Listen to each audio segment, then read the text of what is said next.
ಉಚಿತ ಶಿಕ್ಷಣ, ಕಡ್ಡಾಯ ಶಿಕ್ಷಣ ಅಂದಾಗ ಸರ್ಕಾರದ ಹಕ್ಕಾಗಿತ್ತು.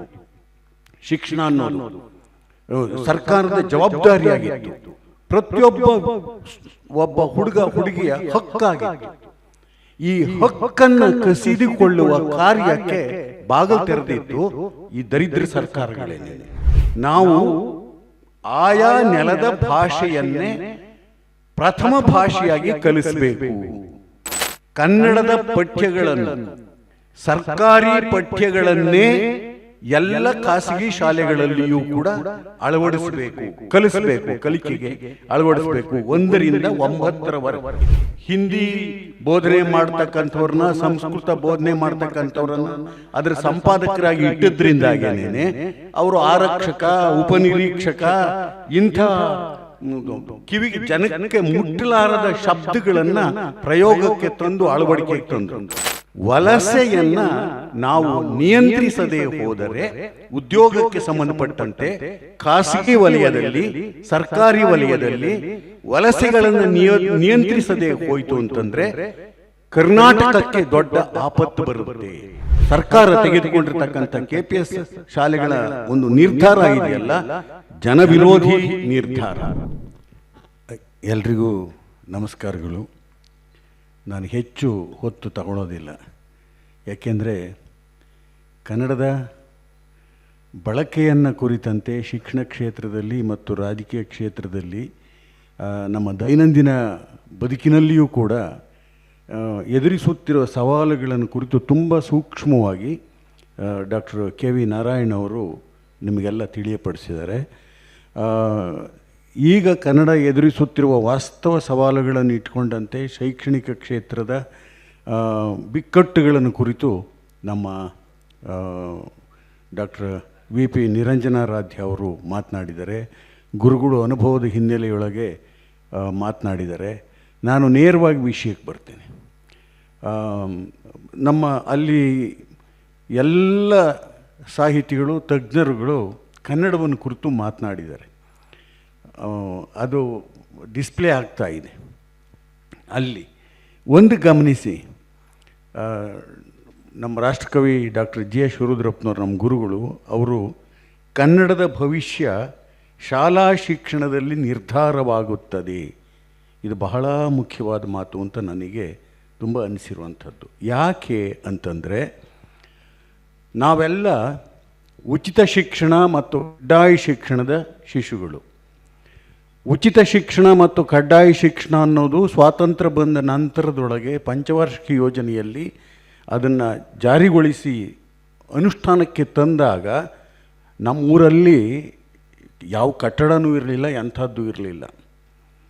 ಕೇವಲ ಒಂದು ಗುಡಿಯೊಳಗೆ, ಹನುಮಂತರಾಯನ ಗುಡಿಯೊಳಗೆ ಜಗತಿ ಮೇಲೆ ಕುಂಡಿಸ್ಕೊಂಡು ಪಾಠ ಮಾಡಿದ್ದು.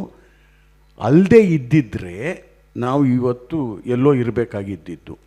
ಅಂಥ ಸ್ಥಿತಿಯೊಳಗೆ ಕೇವಲ 14% ಎಜುಕೇಷನ್ ಇದ್ದಂಥ ಭಾರತದಲ್ಲಿ ಅವರು ಮುಗಿಸೋವಷ್ಟೊತ್ತಿಗೆ ಆಡಳಿತವನ್ನು ಪಂಚವಾರ್ಷಿಕ ಯೋಜನೆಗಳ ಮುಖ್ಯವಾಗಿ 70% ದಾಟಿಸಿದರು. ಅದನ್ನು ನಾವು ನೆನಪಿಟ್ಕೊಂಡಂತೆ ಈ ಹೊತ್ತು ನನಗೆ ಬಹಳ ಮುಖ್ಯವಾಗಿ ಒಂದು ಮಾತು ಹೇಳಿದರು. ಅನುದಾನ ರಹಿತ ಶಾಲೆಗಳು ಕರ್ನಾಟಕದೊಳಗೆ ಎಂದು ಬಂದುವೋ ಆ ಹೊತ್ತಿನಿಂದ ನಮ್ಮ ಶೈಕ್ಷಣಿಕ ಕ್ಷೇತ್ರದೊಳಗೆ ನಮ್ಮ ನೆಲದ ಭಾಷೆ, ನಮ್ಮ ರಾಜ್ಯ ಭಾಷೆ, ನಮ್ಮ ಪ್ರಾದೇಶಿಕ ಭಾಷೆ ಅವನತಿಯನ್ನು ಕಾಣ್ತಾ ಬಂತು. ಅದನ್ನು ತುಂಬ ಸೂಕ್ಷ್ಮವಾಗಿ ಡಾಕ್ಟರ್ KV ಅವರು ಹೇಳಿದರು. ನಾವು ಅತ್ತ ಗಮನ ಹರಿಸಬೇಕಾದ ಅಗತ್ಯ ಇದೆ. ಯಾಕೆ ಅಂತಂದರೆ, ಉಚಿತ ಶಿಕ್ಷಣ, ಕಡ್ಡಾಯ ಶಿಕ್ಷಣ ಅಂದಾಗ ಸರ್ಕಾರದ ಹಕ್ಕಾಗಿತ್ತು. ಶಿಕ್ಷಣ ಅನ್ನೋದು ಸರ್ಕಾರದ ಜವಾಬ್ದಾರಿಯಾಗಿತ್ತು. ಒಬ್ಬ ಹುಡುಗ ಹುಡುಗಿಯ ಹಕ್ಕಾಗಿತ್ತು. ಈ ಹಕ್ಕನ್ನು ಕಸಿದುಕೊಳ್ಳುವ ಕಾರ್ಯಕ್ಕೆ ಬಾಗಿಲು ತೆರೆದಿದ್ದು ಈ ದರಿದ್ರ ಸರ್ಕಾರಗಳೇನೇನೆ. ನಾನು ಯಾಕೆ ಇದನ್ನು ಹೇಳ್ತಾ ಇದ್ದೀನಿ ಅಂತಂದರೆ, ಮುಂದಾಲೋಚನೆ ಇಲ್ಲದ ರೀತಿಯೊಳಗೆ ನಮ್ಮ ಸಾಮಾಜಿಕ ವ್ಯವಸ್ಥೆಯೊಳಗೆ ತಮ್ಮ ಜವಾಬ್ದಾರಿಯಿಂದ ನುಣುಚಿಕೊಳ್ಳುವ ಕಾರ್ಯವನ್ನು ಯಾರು ಮಾಡ್ತಾರೆ ಅಂತನ್ನುವುದು, ಅದಕ್ಕೆ ಪೀಠಿಕೆ ಯಾರು ಹಾಕ್ತಾರೆ ಅನ್ನೋದಿದೆಯಲ್ಲ, ಅವರ ಬೇಜವಾಬ್ದಾರಿತನದ ಆಡಳಿತಾತ್ಮಕ ಒಂದು ಕ್ರಿಯೆಯ ದುರಂತಗಳೇ ಈ ಹೊತ್ತು ನಾವು ಅನುಭವಿಸ್ತಾ ಇರ್ತಕ್ಕಂಥದ್ದು ಅನ್ನೋದು. ಇಲ್ಲಿ ನಮ್ಮ ಇವರು ಹೇಳಿದರು, ಶಿಕ್ಷಣ ಕ್ಷೇತ್ರದೊಳಗೆ ಭಾಷೆಯಾಳ ಅಳವಡಿಕೆಯೊಳಗೆ ನೀತಿ ಬಂದಿದೆ, ಅದು ನೀತಿಯಲ್ಲ, ಅದು ಕೇವಲ ಒಂದು ಆದೇಶದ ರೂಪದೊಳಗಿರೋದು ಅಂತನ್ನೋದನ್ನು.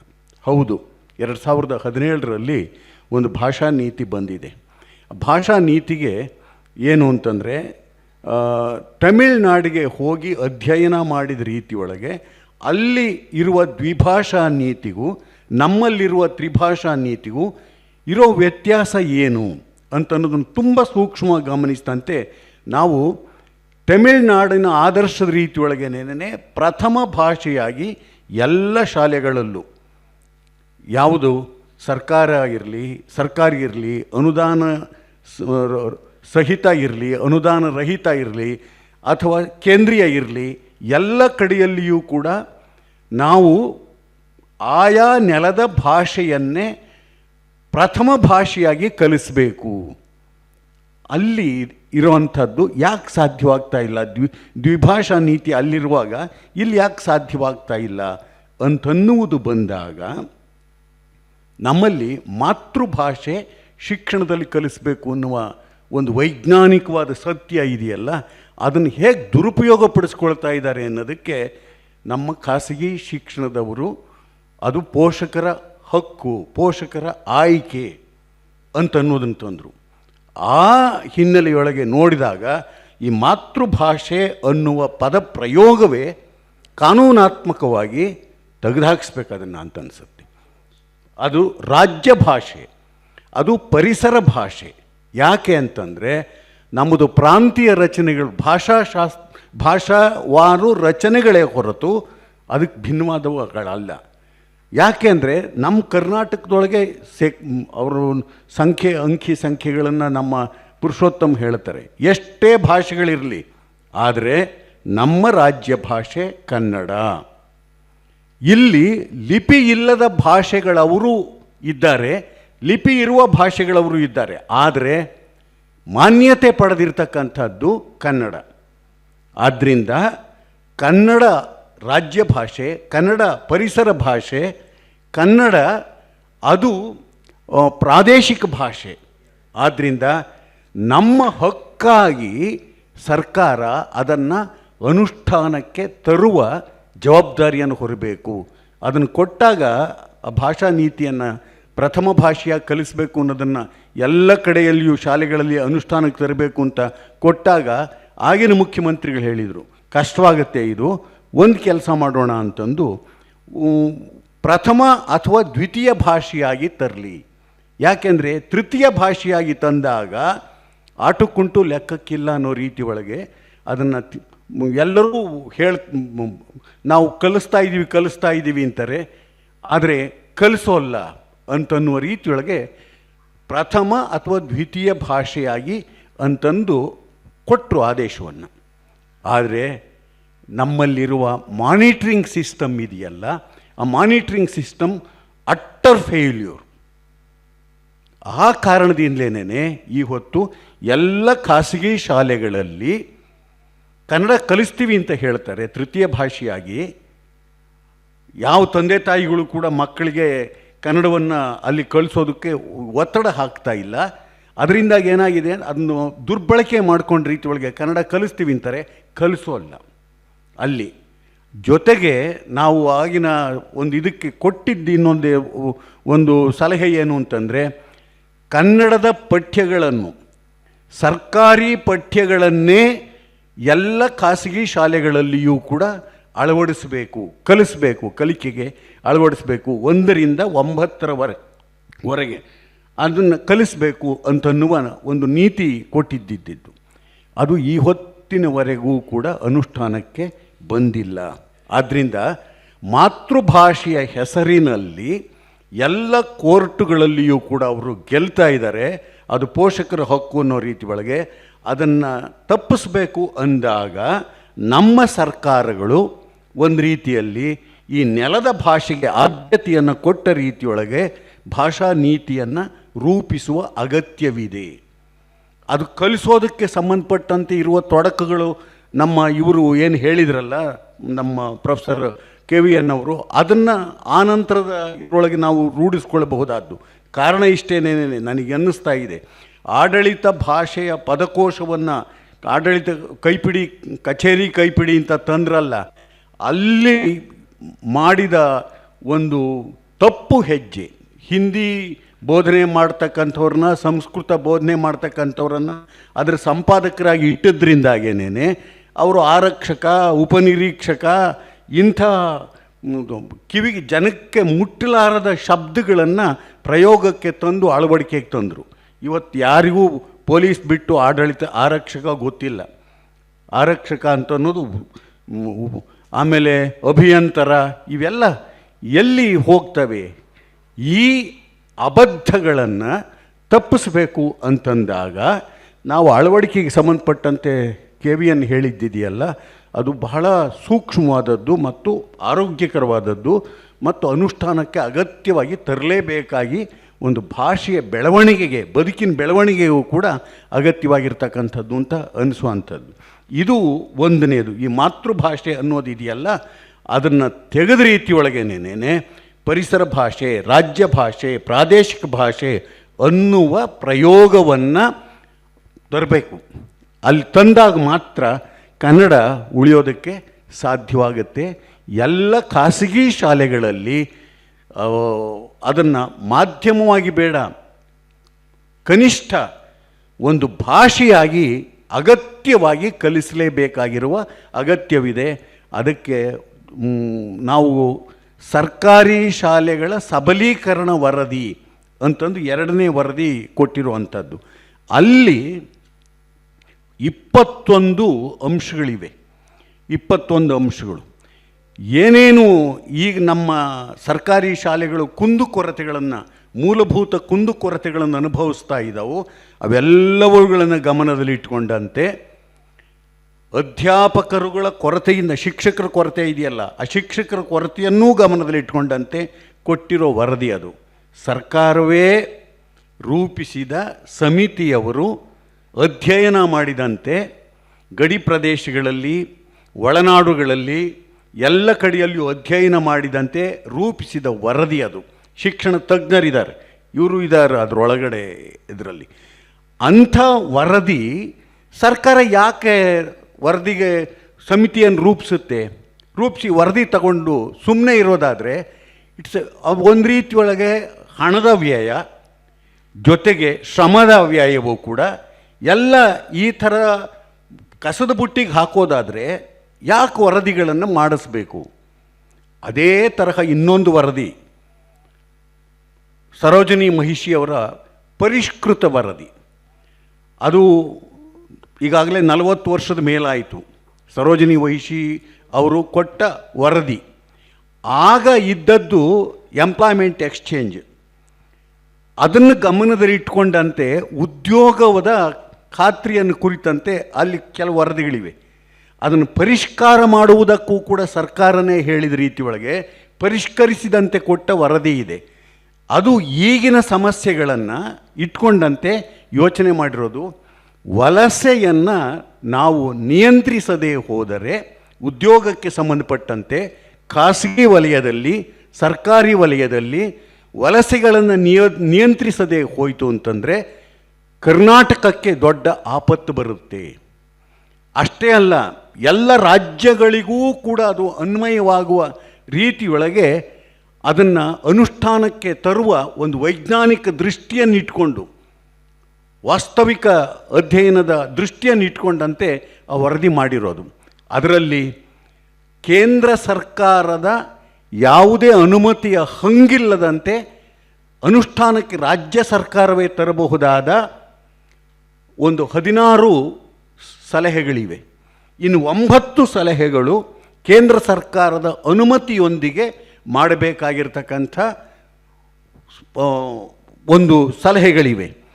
ಇಷ್ಟನ್ನು ಇಟ್ಕೊಂಡಂತೆ ಅದು ಪರಿಷ್ಕೃತ ವರದಿ, ಸರೋಜಿನಿ ಮಹಿಷಿಯವರ ಪರಿಷ್ಕೃತ ವರದಿ. ಉದ್ಯೋಗಕ್ಕೂ ಸಂಬಂಧಪಟ್ಟಂತೆ, ನಮ್ಮ ಗಡಿ ಪ್ರದೇಶಗಳಿಗೆ ಸಂಬಂಧಪಟ್ಟಂತೆ, ಶಿಕ್ಷಣಕ್ಕೆ ಸಂಬಂಧಪಟ್ಟಂತೆ ಎಲ್ಲ ರೀತಿಯ ಅಧ್ಯಯನವನ್ನು ಮಾಡಿದಂತೆ ನೀಡಿರ್ತಕ್ಕಂಥ ವರದಿ. ಅದನ್ನೂ ಕೂಡ ಈ ಹೊತ್ತು ಇದುವರೆಗೂ ಚರ್ಚೆಗೆ ಎತ್ತಿಕೊಂಡಿಲ್ಲ. ಅಲ್ಲಿ ಇಲ್ಲಿಯ ಮೂಲಭೂತ ಸೌಕರ್ಯಗಳನ್ನು ಬಳಸಿಕೊಂಡಂತೆ ಸ್ಥಾಪಿತವಾಗಿರುವ ಯಾವ್ಯಾವ ಖಾಸಗಿ ಸಂಸ್ಥೆಗಳಿದಾವಲ್ಲ ಅವುಗಳಿಗೆ ನಿಯಂತ್ರಣ ಹಾಕದೆ ಹೋದರೆ ನಮ್ಮ ಒಕ್ಕೂಟ ವ್ಯವಸ್ಥೆಗೆ ಧಕ್ಕೆ ಬರುವ ರೀತಿಯೊಳಗೆ ಕ್ಷೋಭೆಗಳು ಬೆಳೀತಾ ಹೋಗ್ತಾ ಇರ್ತವೆ. ಇವತ್ತು ನಮ್ಮ ಉದ್ಯೋಗದಲ್ಲಿ ನೀವು ಯಾವ ಹೋಟೆಲ್ಗೆ ಹೋಗಿ, ಎಲ್ಲಿಗೆ ಹೋಗಿ, ಇಲ್ಲೆಲ್ಲ ಕಡೆಯಲ್ಲಿಯೂ ಕೂಡ ನಾವು ವಲಸೆಯನ್ನು ಬೇಡ ಅನ್ನಲ್ಲ, ಆದರೆ ವಲಸೆ ತೀರಾ ಅತಿಯಾದಾಗ ಯಾವ ತರಹದ್ದಾಗುತ್ತೆ, ಯಾತಕ್ಕೆ ಬರ್ತಾರೆ ಅಂತಂದರೆ ಇಲ್ಲಿಯ ಉದ್ಯೋಗವನ್ನು ಕಸಿಯುವ ರೀತಿಯೊಳಗೆ ಅಲ್ಲಿಯ ಆಕ್ರಮಣಗಳು ನಡೀತಾ ಇದ್ದಾವೆ. ಇಲ್ಲಿ ಖಾಸಗಿ ವಲಯದೊಳಗೆ ಆ ಸಮಸ್ಯೆಗಳು ನಿಮಗೆಲ್ಲ ಗೊತ್ತೇ, ನಾನು ವಿವರಿಸೋದಕ್ಕೆ ಹೋಗೋದಿಲ್ಲ. ಆ ದೃಷ್ಟಿಯಿಂದ ಅವೆಲ್ಲವಕ್ಕೂ ಕೂಡ ನಿಯಂತ್ರಣ ಹಾಕುವ ರೀತಿಯೊಳಗೆ ಕೆಲವು ಸಲಹೆಗಳಿವೆ. ಅದರಲ್ಲಿ ಒಂದು ಫಸ್ಟ್ IAS IPS ಇದನ್ನು ಹೇಳಿದ್ರಲ್ಲ, ಅಲ್ಲಿಯೂ ಕೂಡ ಎಷ್ಟು % ಕನ್ನಡಿಗರಿರಬೇಕು, ಎಷ್ಟು ದಿವಸದ ಒಳಗೆ ಅವರು ಹೊರಗಿನವರು ಬಂದು ಕನ್ನಡವನ್ನು ಕಲಿಬೇಕು, ಅವ್ರ ಮಕ್ಕಳು ಕೂಡ ಶಿಕ್ಷಣವನ್ನು ಪಡೆಯಬೇಕಾದಾಗ ಯಾವ ತರಹದ ಒಂದು ಇದಕ್ಕೆ ಒಳಗಾಗಬೇಕು, ಈ ಎಲ್ಲ ಸೂಚನೆಗಳನ್ನು ಕೊಟ್ಟ ರೀತಿಯೊಳಗೆ ಆ ವರದಿ ಇದೆ. ಆ ದೃಷ್ಟಿಯಿಂದ ಈ ಹೊತ್ತೂ ಕೂಡ ನಾವು ಒಂದು ರೀತಿಯಲ್ಲಿ ಒತ್ತಾಯಿಸಬೇಕಾಗಿರ್ತಕ್ಕಂಥದ್ದು ಸರೋಜಿನಿ ಮಹಿಷಿ ಪರಿಷ್ಕೃತ ವರದಿಯ ಜಾರಿಗೆ ಒತ್ತಾಯಿಸಬೇಕಾದ ಅಗತ್ಯ ಇದೆ. ಸರ್ಕಾರಿ ಶಾಲೆಗಳ ಸಬಲೀಕರಣಕ್ಕೆ ಒತ್ತಾಯಿಸಬೇಕಾದ ಅಗತ್ಯ ಇದೆ. ಈ ಮುಖೇನವಾಗಿ ನಾವು ಕನ್ನಡವನ್ನು, ಕನ್ನಡದ ಬದುಕನ್ನು, ಕರ್ನಾಟಕವನ್ನು ರಕ್ಷಿಸುವ ಅಗತ್ಯವಿದೆ ಅಂತ ನನಗೆ ಅನ್ನಿಸ್ತಾ ಇರ್ತಕ್ಕಂಥದ್ದು. ನಮ್ಮ ಇವರು KVN ಹೇಳಿದ್ದು ತುಂಬ ಸೂಕ್ಷ್ಮವಾಗಿ ನಾವು ಗಮನಿಸಬೇಕಾದಂಥ ಕೆಲವು ವಿಚಾರಗಳಿದ್ದಾವೆ. ಅನುಷ್ಠಾನಕ್ಕೆ ತರುವ ಹೊತ್ತಿನೊಳಗೆ ಹೇಗೆ ಸೋತಿದ್ದೇವೆ ಅನ್ನೋದಕ್ಕೆ ಕನ್ನಡದಲ್ಲದ ರಚನೆಯನ್ನು ನಾವು ಹೇಗೆ ಸಂಸ್ಕೃತದ ಪ್ರಭಾವಕ್ಕೊಳಗಾಗಿ ಕನ್ನಡವನ್ನು ಪ್ರಯೋಗ ಮಾಡ್ತಾ ಇದ್ದೇವೆ, ಜೊತೆಗೆ ಆಧುನೀಕರಣಕ್ಕೆ ಸಂಬಂಧಪಟ್ಟ ರೀತಿಯೊಳಗೆ ಇಂಗ್ಲೀಷ್ನ ಪ್ರಯೋಗವನ್ನು ಹೇಗೆ ಮಾಡ್ತಾ ಇದ್ದೇವೆ, ಅದಕ್ಕೆ ಟ್ಯಾಮಿಲ್ ಉದಾಹರಣೆಯ ಕೊಟ್ಟ ರೀತಿಯೊಳಗೆ ಅವರು ಹೇಳಿದ್ದಿದೆಯಲ್ಲ, ಇವತ್ತೂ ಕೂಡ ನಮಗೆ ಒಂದು ರೀತಿಯಲ್ಲಿ ಒಂದು ಮಿತಿಯ ಒಳಗೆ ಟ್ಯಾಮಿಲ್ ಅವರ ಇಚ್ಛಾಶಕ್ತಿ ಇದೆಯಲ್ಲ, ಆ ಇಚ್ಛಾಶಕ್ತಿ ನಮಗೆ ಆದರ್ಶವಾಗಬೇಕು. ನಾನು ಅದನ್ನು ಮುಕ್ತವಾಗಿ ಹೇಳ್ತಾ ಇದ್ದೀನಿ. ಅವರು ನಮ್ಮ ಶತ್ರುಗಳಲ್ಲ, ಸಂಸ್ಕೃತ ನಮ್ಮ ಶತ್ರು ಅಂತ ಅನ್ನೋದನ್ನು ಹೇಳಿದರು. ಯಾವ ಭಾಷೆಯೂ ಯಾರಿಗೂ ಶತ್ರುವಲ್ಲ, ಆದರೆ ಕಾನೂನಾತ್ಮಕವಾಗಿ ಶತ್ರುಗಳ ರೀತಿಯೊಳಗೆ ಸೃಷ್ಟಿಸಿದಂತೆ ನಮ್ಮ ಬದುಕಿಗೆ ಆಕ್ರಮಣ ಮಾಡಿಸುವ ಕಾರಣದಿಂದಾಗಿ ನಾವು ಈ ಭಾಷೆಗಳನ್ನು ಇವಾಗ ಹೇರುವಿಕೆಯನ್ನು ವಿರೋಧಿಸಬೇಕಾಗತ್ತೆ ಅನ್ನಿಸ್ತಕ್ಕಂಥದ್ದು. ಇವತ್ತು ನಡೆಯುವ ಚರ್ಚೆಯೊಳಗೆ ಇವೆಲ್ಲವೂ ಕೂಡ ಅನುಷ್ಠಾನಕ್ಕೆ ಚರ್ಚೆಯೊಳಗೆ ಬರಲಿ ಎನ್ನುವ ಮಾತುಗಳನ್ನು ಹೇಳ್ತಾ, ನಾರಾಯಣಗೌಡರು ಒಳ್ಳೆ ಹೆಜ್ಜೆ ಇಟ್ಟಿದ್ದಾರೆ. ಇದರ ಜೊತೆಗೆ ಎಲ್ಲರೂ ನಿಲ್ತು ಅಂತಂದರೆ ಸರ್ಕಾರ ಅಲ್ಲಿ ಒಪ್ಪಲೇಬೇಕಾಗಿರ್ತಕ್ಕಂಥ ಅಗತ್ಯ ಬರುತ್ತೆ. ಯಾಕೆಂದರೆ ಜನಾಭಿಪ್ರಾಯವನ್ನು ರೂಪಿಸುವುದು ಕೂಡ ಬಹಳ ಮುಖ್ಯ. ಗೋಕಾಕ್ ಒಂದು ಸಂದರ್ಭವನ್ನು ನೆನಪಿಸಿಕೊಂಡ್ರೆ ಹೇಗೆ ಸರ್ಕಾರ ಬಗ್ತು ಅಂತನ್ನೋದು, ಕಾನೂನಾತ್ಮಕವಾಗಿ ಅಲ್ಲದೆ ನಾವು ಯಾವುದನ್ನು ಕೂಡ ತರೋದಕ್ಕೆ ಸಾಧ್ಯವಿಲ್ಲ, ಯಾವುದನ್ನು ಉಳಿಸೋದಕ್ಕೆ ಸಾಧ್ಯವಿಲ್ಲ. ಈ ಹೊತ್ತು KPS ಶಾಲೆಗಳ ಮುಖೇಣವಾಗಿ ನಮ್ಮ ಶಿಕ್ಷಣಕ್ಕೆ ದೊಡ್ಡ ಆಘಾತವನ್ನು ಉಂಟು ಮಾಡ್ತಾ ಇರೋದು ಇದೆಯಲ್ಲ, ನಮ್ಮ ಎಷ್ಟು ಹಳ್ಳಿಯ ಹೆಣ್ಣು ಮಕ್ಕಳು ಇವತ್ತು ಡ್ರಾಪ್ಔಟ್ಸ್ ಆಗಿದ್ದಾರೆ ಅಂದರೆ, ಲಕ್ಷಾಂತರ ಹಳ್ಳಿಯ ಹೆಣ್ಣು ಮಕ್ಕಳು ಈ KPS ಶಾಲೆಯ ಕಾರಣದಿಂದಾಗಿ ಇವತ್ತು ಡ್ರಾಪ್ಔಟ್ಸ್ ಆಗಿದ್ದಾರೆ. ನಾನು ನಮ್ಮ ಸುತ್ತಮುತ್ತಲ ಹಳ್ಳಿಗಳಲ್ಲೇ ನಾನು ನೋಡಿದಾಗ ಯಾರು 6 ವರ್ಷದ ಹೆಣ್ಣು ಮಕ್ಕಳನ್ನು ಸ್ಕೂಲ್ಗೆ ಹೋಗೋದಕ್ಕೆ ಬಸ್ಸು ಕೊಡ್ತೀವಿ, ಬಸ್ಸಿಗೆ ದುಡ್ಡು ಕೊಡ್ತೀವಿ ಅಂತಾರೆ. ಬಸ್ಸೇ ಬರೆದಿದ್ದ ಜಾಗ, ಖಾಸಗಿ ವ್ಯಾನ್ಗಳು ಬರ್ತವೆ, ಖಾಸಗಿ ವ್ಯಾನ್ನವ್ರು ಹತ್ತಿಸ್ಕೊಂಡು ಹೋಗ್ತಾರಾ? ಮತ್ತು ಯಾವ ವ್ಯಾನಲ್ಲಿ ಕಳಿಸ್ಬೇಕು ಇವರು ಆ KPS ಶಾಲೆಗೆ ದುಡ್ಡು ಕೊಟ್ಬಿಟ್ರೆ? ಈ ಎಲ್ಲ ಸಮಸ್ಯೆಗಳನ್ನು ನೋಡಿದಾಗ ಇವರು ಸರ್ಕಾರ ತೆಗೆದುಕೊಂಡಿರ್ತಕ್ಕಂಥ KPS ಶಾಲೆಗಳ ಒಂದು ನಿರ್ಧಾರ ಇದೆಯಲ್ಲ, ಜನವಿರೋಧಿ ನಿರ್ಧಾರ, ಮಕ್ಕಳ ಹಕ್ಕು ಕಸಿಯುವ ನಿರ್ಧಾರ, ಅದನ್ನು ವಿರೋಧಿಸುವ ಅಗತ್ಯ ತುಂಬ ತುರ್ತಾಗಿ ಆಗಬೇಕಾಗಿರ್ತಕ್ಕಂಥದ್ದು. ಅಲ್ಲಿ 2 ಮಕ್ಕಳಿರಲಿ 1 ಮಕ್ಕಳಿರಲಿ, ಅಲ್ಲಿ ಶಾಲೆಯನ್ನು ಉಳಿಸಲೇಬೇಕಾಗಿರ್ತಕ್ಕಂಥ ಅಗತ್ಯವಿದೆ ಅಂತನ್ನೋದು. ಆ ದಿಸೆಯೊಳಗೆ ಹೆಚ್ಚು ಕ್ರಿಯಾಶೀಲರಾಗಲಿ ರಕ್ಷಣಾ ವೇದಿಕೆಯವರು ಮತ್ತು ನಾವೆಲ್ಲ ಜೊತೆಗಿದ್ದೇವೆ ಎನ್ನುವ ಮಾತುಗಳನ್ನು ಹೇಳ್ತಾ ಅವರಿಗೆ ನನ್ನ ಕೃತಜ್ಞತೆಗಳನ್ನು ಹೇಳಿ, ನನ್ನ ಸಲಹೆಗಳು ಎಷ್ಟು ಗಂಭೀರವೋ ಏನೋ ನೀವು ಚರ್ಚೆಗೆ ಇಟ್ಕೊಳ್ಳಿ ಎನ್ನುವ ಮಾತುಗಳನ್ನು ಹೇಳ್ತಾ ನನ್ನ ಮಾತಿಗೆ ಮುಕ್ತಾಯ ಕೊಡ್ತೇನೆ. ಎಲ್ರಿಗೂ ನಮಸ್ಕಾರಗಳು.